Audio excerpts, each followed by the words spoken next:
Good day, everyone. So as you all know, today we're here for our interfaith discussion. And what we're going to do first is we're just going to introduce each of our speakers in front, and they'll give you a brief introduction to their respective religions and sects, and then we'll discuss our topic for today. Okay? So first, I think we've got Jonathan, and Jonathan is a Christian, and he will explain more about his denomination. Go for it, Jonathan. Oh, cool. As I think most of you guys know what Christianity is. Yeah, believe in. Do I have to use the mic? Are you recording? I think. Guys, can you hear me at the back there? Are you fine? There's like 6 people now. Okay. Okay. I think most of you guys have a kind of at least brief understanding of what Christianity is. It's, I think it's definitely one of the more popular religions on campus, I would say. I'm from the Protestant denomination. I consider myself kind of charismatic, but we like to say charismatic with our seatbelts on, essentially. So essentially, yeah, we believe in that Christ lived, died, and was resurrected again in order to pay for us. And yeah, I believe in it wholeheartedly. I believe in the evidence. I've seen the evidence, the physical, the spiritual. And I think I'm just going to tackle this topic because I don't really want to. I think most of you guys kind of know where I'm coming from. The topic, can I introduce the topic, or are we doing that later? I think we just go through all of the first just introduction, and then we'll start with the topic. Is everybody happy? Should I elaborate any? How's that? Okay.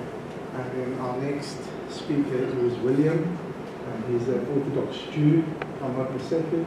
And just explain to us a bit about what that means. Okay, so just prepare yourselves. Most of us here, half of us here are engineers, so not the most talkative people necessarily, but I'll do my best. Okay, so Judaism.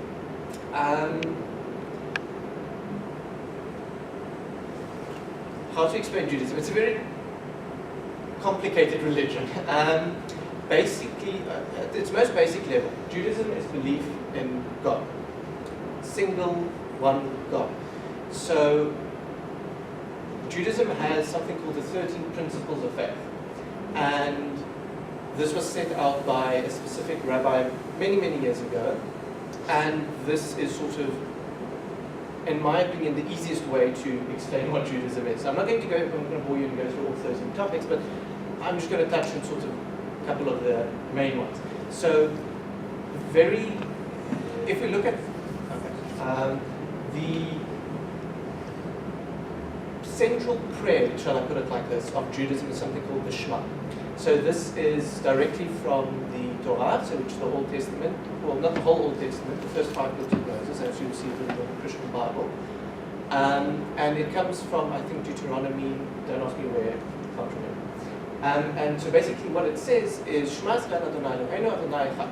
What this means is, hear Israel, the Lord our God, the Lord is one. So it's one of the integral parts of Judaism is the oneness of God. And the idea that there is one single deity we worship. So how do we worship God? Well, so the most central book to Judaism is the Torah. There's a lot more to it, a lot of other different books, but the central book to Judaism is the Torah. So the Torah was received on Mount Sinai by Moses from God. So we say there's 2 parts to the Torah. There's Torah Ba'al Peh and Torah Shekatut. So the one that's written and the one that's in the mouth. So the Torah itself is very, very concise and very complex and difficult to understand. So this is sort of a quick guide to it. A lot of Judaism was passed on orally, which was later recorded by rabbis after the second temple was destroyed, just to sort of ensure that it wasn't lost. William, do you mind if we just cut Okay, so I'll just sort of it? cut it very short. Yeah. In the Torah there are 613 laws in total, and basically this is our requirement. So every Jew has to follow these commands in their daily life and there's a lot more to it. Thanks. Thank you. Our next speaker is Rodney, and he is a Christian as well. And I'll let him explain a bit more about which denomination he comes from, etc. Go for it. Thank you. Can I use the mic? Yes.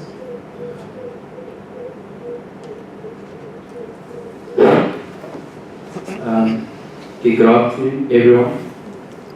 I'm speaking too hard. My name is Rodney Masakwa. I'm a Seventh-day Adventist Christian. Like my brother here just said, I'm also a believer in Jesus Christ, that He was the only Son of God who was sent from heaven to come on earth to die for the sins of the world, so that whoever believes in Jesus Christ shall not die, but shall have everlasting life and live once again with the Father at some stage in time. Now, what differentiates me from the Protestant type of movement is that the Seventh-day Adventist is in the name. We are Adventists means that we're waiting for the coming back, second coming of Jesus Christ, where He will come and take His followers. Now, seventh day is meaning within the 10 commandments of God. We keep the Sabbath day, and that's what differentiates us from the Protestant movement. So yeah, that's just it in a nutshell. Thank you.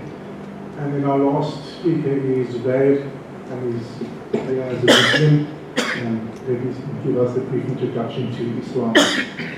Assalamu alaikum wa rahmatullah. I'm not sure how many of you have any idea what that means.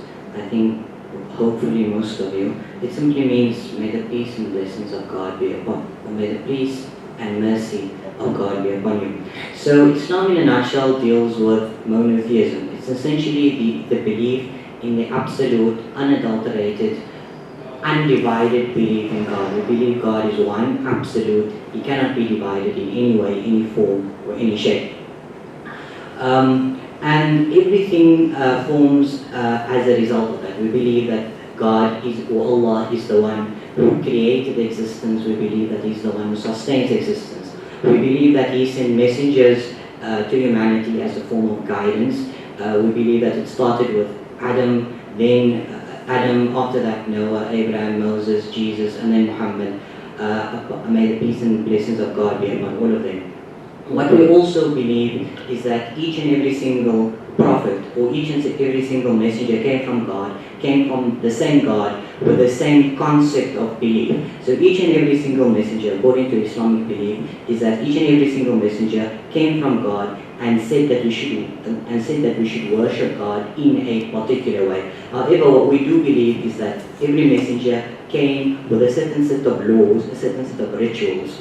For example, the ritual of praying, and each messenger came with a set of laws that abrogated the laws of the messenger that came before him. So we believe that Moses came with a set of laws from the one true only God, and then those laws abrogated the laws that came before him. Then Jesus came and He abrogated the laws of the messengers that came before him. And then finally you find Muhammad sallallahu alaihi wasallam, who came with a message with a set of laws, and that set of laws obviously abrogated all of the laws of all of the messengers that came before him. Also, the Islamic concept of belief is وَلَا تَزِرُ وَازِرَةٌ وِزْرَ أُخْرَى, that none shall bear the burden of another. And that is the Islamic concept of belief that you as an individual will be judged upon what you have done. Right? We do believe in the mercy of God, but we also believe that He has a sense of divine justice. We do believe that God will punish you, but at the same time we also believe that He has the ability to forgive you. Everything in Islam things work, things are balanced. So if you as an individual do good, you then shall be rewarded for that which you have done. At the same time, if you have done bad, then you should expect the punishment from God for the bad that you have done. No individual in any way, form or other will be allowed, will be punished for the sin of another. At the same time, no individual will benefit from the good of anyone else. That's pretty much. Okay, so now our question for today that we will be addressing is, so I'm posing this to each one of our panelists, is do you think the policies at Stellenbosch University gives either an advantage or disadvantage to any particular religion? Okay? So I think we'll start off on the slide with Jonathan again. The floor is yours. Well, no, I wouldn't. I think I was more expectant here to come here today to understand this topic from other religious points of views, because I don't think Christianity is in any way hindered by the university policies. So I was really interested to hear how people from other faiths and other religions face, living their religion out on campus. So yeah, that's sorry that I can't really contribute, but yeah, I don't really like the environment that university provides, that is to meet and engage with people, is ultimately advantageous to the Christian faith, because that is our ultimate, I wouldn't say goal, but what we are sent to do is to, the Christian faith, we are sent to tell people about Jesus Christ and tell them that they have this, they're missing out on something great. So yeah, I think maybe that it's advantageous, but I'm really keen to hear. Okay. I'm not going to use the mic if you don't mind. I didn't know the topic until Zubair sent the message yesterday, and I sort of, initially I was not sure whether to do this or not, and actually I was happy I said yes when I said the topic, not in a bad way, but anyway. So Judaism and Islam is obviously very, very, not similar, but there's a lot of similarity between them. So Judaism has a lot of holidays, as everybody probably knows, because never mind. So in Judaism we have religious holidays, and on a religious holiday we're not allowed to work. So, sorry, I might jump around a little bit. So our day of rest is from a Friday evening to a Saturday evening, as Rodney and them also do. So we are not allowed to do any work. So this doesn't mean normal work. This is defined in a very specific way. This type of work is defined what the Israelites did in the desert to build the temple. So, and then it's very much changed as to what you can do today. So for instance, you're not allowed to drive a car, you can't switch on a light, you can't take your toilet paper. It sounds absurd, but we may do. You can't carry things outside your house. A lot of, which might seem very weird, laws. And similarly on, not all the festivals, but some of the festivals that were described in the Torah, the first 5 books of Moses, you're also not on them, you're also not allowed to do work. So, obviously I have had class and tests and things on religious holidays, and I've had to make arrangements for exemption from it. So from the university's point of view, I don't think there's anything wrong with their policy. So I'm not talking for anybody else, sorry, I'm not sure I can speak from other people's perspective, but from my own perspective, the university policy does allow it. So I've never had issues with the university policy itself to get exemption from tests or move tests and exams and so forth. However, because engineering is slightly different from the rest of campus, our tests are done by the lecturers themselves. So a lot of the times I've had to speak to a lecturer themselves as to why I can't go to a tutorial or write the test, and that's where I find, not problem, but it's the most issue I have. But I've never had an issue where they weren't willing to make arrangements around it, but it's usually just a bit of work to explain it to them and have them understand. And so I don't think there's any, from my point of view, university policy, you can obviously improve on it. Nothing's perfect. But for me, there's nothing wrong with the policy itself. However, if perhaps the university could have a platform where they inform the lecturers of people from various religious backgrounds, beliefs, and the requirements they might have, that I feel could be advantageous, as to not having to explain from scratch to every lecturer exactly why I can't take part and that. Yeah, thanks. Thank you. We have our next speaker, go for it. Speaking from personal experience, we as a Seventh-day Adventists believe in keeping the 10 Commandments of God, and one of them which we believe has been omitted and has been misunderstood is the Sabbath day, which says that remember the Sabbath day to keep it holy, to not do any work, thou shalt not do any work. And I mean, it's a long conceptual thing which comes back in the Protestant movements from Martin Luther's all the way up until now. And it's something which really requires diligent Bible study for one to understand. And what I understand is with the policy of the university is that every time we have to write an exam on a Saturday, because our Sabbath day begins on Friday evening, Friday sunset, and it ends on Saturday sunset.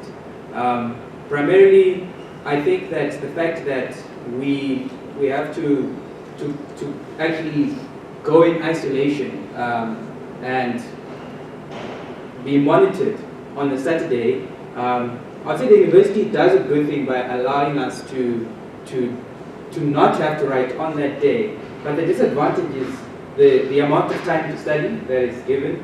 Why is it still necessary for us to have a Sabbath day exam?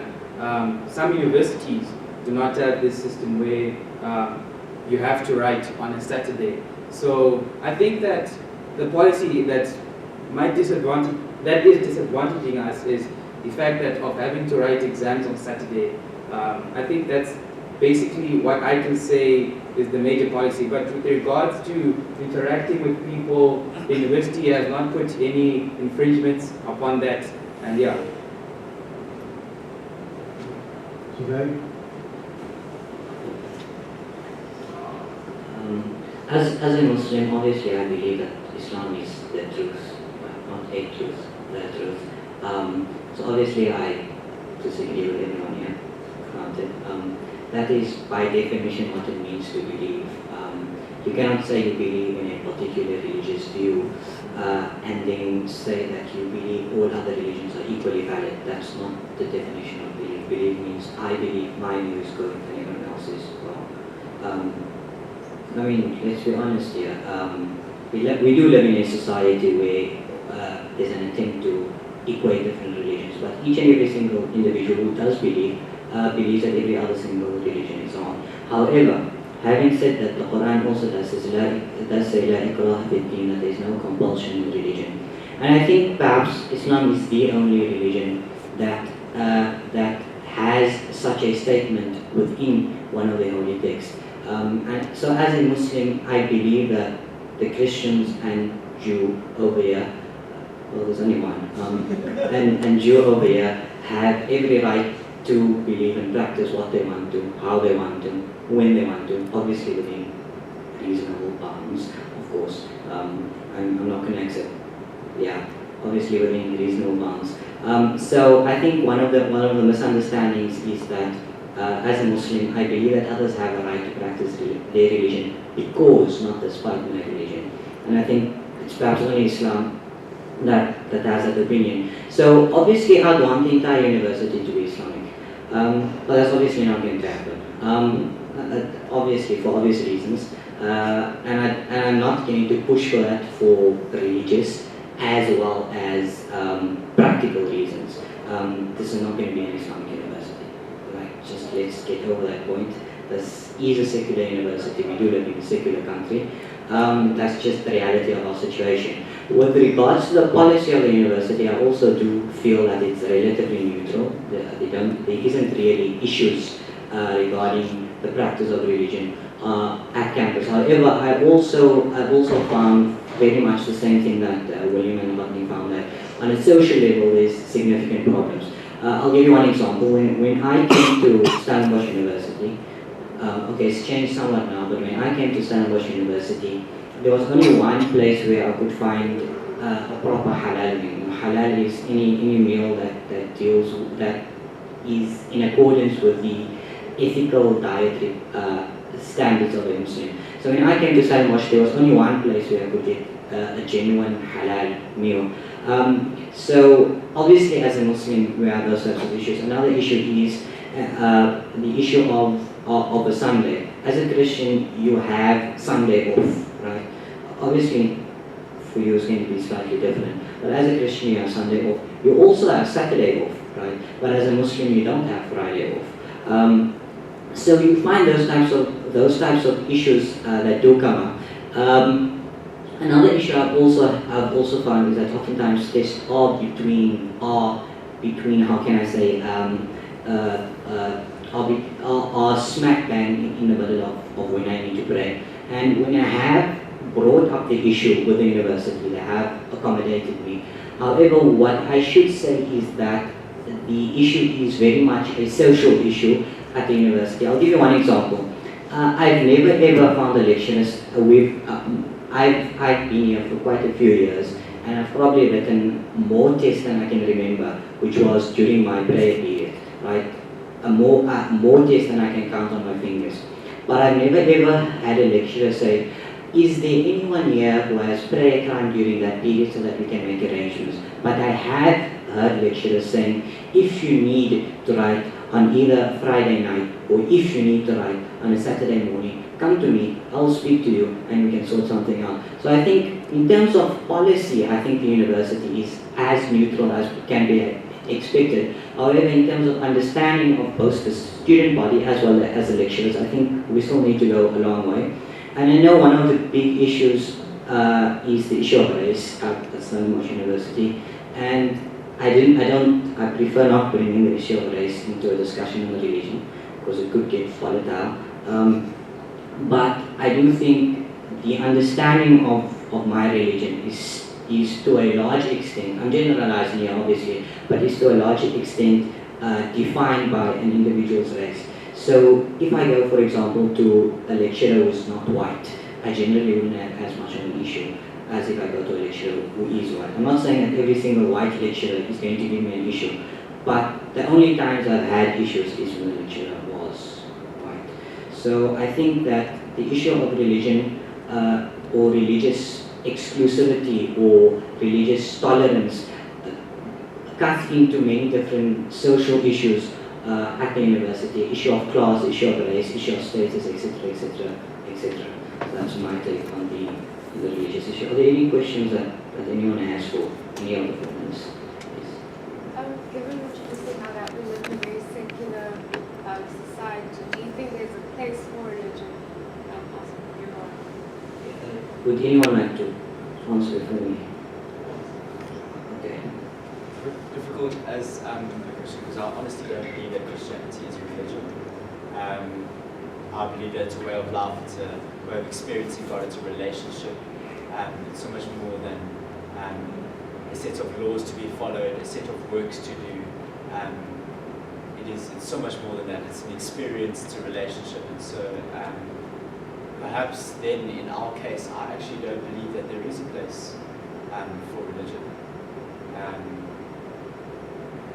Obviously, I'm not saying that like you guys are completely unjustified. Christianity is not against the religion, and it is not our place as people to judge anybody. So, but I'm just saying that, yeah, I think there's a definite difference between living out something because it says it in a book versus living out something because you experience it, because you have a relationship. Is everyone monotheistic here? Does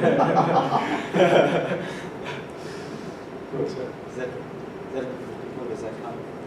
Does somebody else want to? When you ask, is there a place for religion, do you mean, is there a place where religious groups are allowed to meet? Or is there a place where you can practice your religion openly? I mean, like in society, do you feel like religion or faith is still relevant? That's what I mean, in our very secular society. Or is it still relevant to practice your faith? Yeah. Primarily, I'd say that for me personally, having believed in my Lord and Savior Jesus Christ, there's so much joy in walking in that journey with Him, in that it's not an easy walk, but He's given me the promise that whenever I fall down, He's going to pick me up. And so because of this experience, I see so much suffering and so much heartache in this world. And I get so compassionate and touched for these things. And there's only one solution that I can think can bring this. Because we are living in a world where we are saying peace organizations to bring peace into this world. But we seem to be going into a chaotic world at the end of it all. But I think that I find my peace in believing in Jesus Christ. And I would really love it if someone else also going through hard times would experience that peace that I experienced with Jesus Christ. So I think definitely religion is still relevant. It's from love. And I think that once you love someone, when you see, it's love that compels you to go to that person. But one thing that has happened today is that people have gone out in pride, and they have tried to convert people for their own arrogant reasons, and that has destroyed the utter purpose. But it's from love, wanting you to experience the wonderful person, the wonderful being that I walk with, wanting you to just taste and see for yourself, and then you can judge. It's up to you at the end of the day. I can never convince anyone or force anyone. So yeah, I think it's still relevant. So, should go ahead, guys. Can everyone hear me without the mic? Yeah. Can you say no? Anyway, with regards to the issue of secularism, you use the word.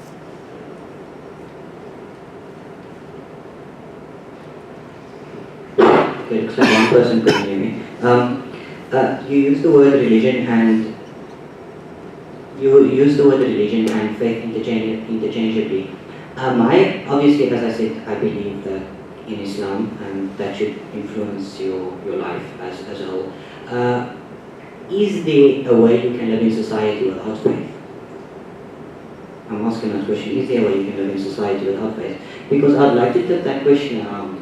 Because you spoke about the concept of secularism. Even if you speak about the concept of atheism, all of those issues, whether you're a Muslim, Christian, Jew, atheist, all of those things are super-rational, right? Those are, by its very nature, an issue of belief. So even if you are going to speak about yourself as a secularist, I don't know if that's a word, but even if you are going to speak about yourself as a secular person, that in and of itself is a system of belief that you believe that society should be run according to secular values.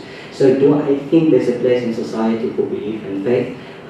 I don't see a way that society can survive without belief, without faith. I've answered your question. Thanks. So, if you want to speak, if you don't mind, please.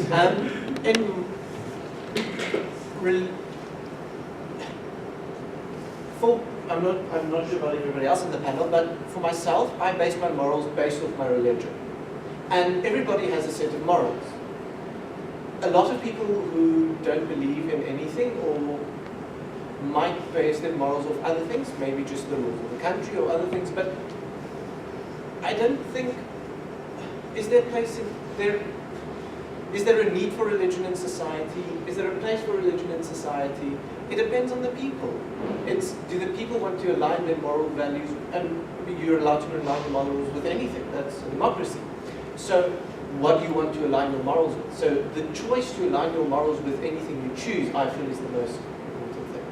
And if I can just say something else as well, because as the way I was talking, more things were sort of coming to me about the earlier discussion. And he mentioned that he only can eat halal food. Obviously, Jews can only eat kosher food. There isn't kosher food. Well, yes, there is kosher food available. You can pay, you can go buy a packet of chips or things. But is there a need for a kosher caterer in Stellenbosch? In my opinion, no. I wouldn't mind if there was one, but no. Why? Because there are maybe 20, maybe more Jews in Stellenbosch.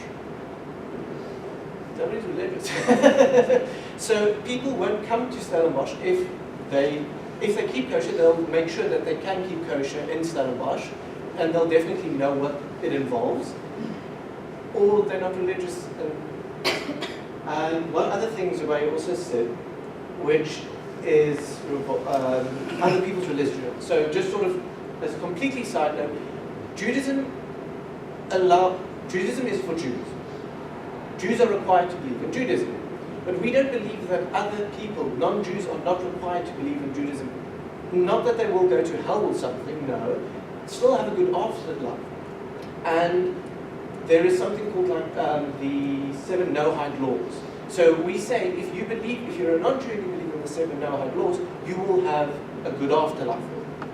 Judaism doesn't talk much of the afterlife, so we're not very specific about it. But you won't, and most people would agree that most monotheisms are in line with the 7 Noahide laws. Sorry, Just before you ask your question, could I just elaborate a little bit more? You guys all understand what I meant by like Christianity not being a religion and why I said that perhaps there isn't a place for religion in our society. I just want to elaborate and say the reason I say that is because of how critical the secular world has become. Not only of literature like the Bible, not only of laws, of even morals, but like of religious groups in general. And I think there is a need in society for people to understand that specifically the Christian faith is so much more than religion. They need more. They need an experience, they need a relationship, something that changes them on the inside, not because of laws that they follow, but because of an innate desire to know that there is more, that there is a God that is in control, that there is a God that knows them, that there is a God that wants to have a relationship with them. There is a God that sent His Son to die for them so that they can be bought and have everlasting life. That is more than religion. That is not an experience written in a book. It's an experience that you can feel and that you can see, that you know. That's what I say. Okay, guys. So, firstly, all thank you for coming here. I really enjoy this. I have 2 questions. First question is, if you were to say the fundamental principle, obviously there are multiple in all cases, but if you go to the crux of your religion, keep it brief, what is that? Second question, what sort of respect or opinion of alternate faiths, sacred texts do you have? This is for the entire Bible. So I think this one. Like a really explained. Actually, also I agree with him. I think we've all explained that, but just to re-explain, as I said, believe in one pure, unadulterated view of divinity. So not the creedal belief system, but rather an underlying sort of, is it, for an example, obedience, or is it I'll answer the second question first. Well, what is my view on the sacred text? Like I assume you're referring to the Bible, etc., etc. From an Islamic perspective, I think I did answer this as well, but maybe I should have been a bit more clear. From an Islamic perspective, we do believe that Moses, Jesus, etc. Are prophets who did come from God, and we do believe that they had a scripture that was sent to them from God. That is a creedal belief in Islam, that Moses came with a scripture or a text from God. We also do believe that individuals such as Jesus, David, may the peace and blessings of God be upon all of them, did come with a scripture from God. So we do believe that they were sent by a divine being. We do believe that they were sent by Allah. However, the Muslim belief is, number one, that the messenger or the text that came after that abrogated the one that came before that. So we believe that the text of Moses abrogated all the texts that came before that, the text of Jesus abrogated all the texts that came before that, the text of Muhammad abrogated all of the texts that came before that, right? Also, we do believe that there are many similarities in all of those texts, simply because they came from the same, they are all messages that came from the same God. However, what we do believe with regard to the current Bible is that we believe that, can you prove that the current Bible is most certainly the words of Jesus? Can you believe that whatever text, can you prove that the current text that you have within your possession is the works of either Jesus or Moses, etc., etc., etc.? And we say that if you can prove that that text is the words of Jesus or Moses, then we will accept that that is the text sent from God to Moses and Jesus. If you can, we also take it to the other extreme, if you can prove that it's not the text sent to Jesus or Moses, then we will reject it totally. However, and this is where the vast majority of religious texts fall into this category, we believe that if you can neither prove that it is the words of Jesus, nor that you can prove that it's not the words of Jesus, then we are agnostic towards it. We do not accept nor do we deny the text. I think that's answers your question.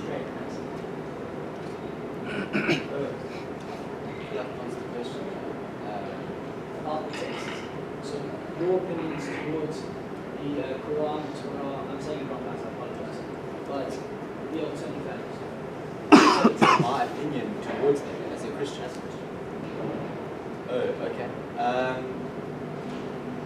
Yeah, I essentially believe that the Bible is perfect in every way, that it is the Word of God, that everything that is written in it was ordained by God.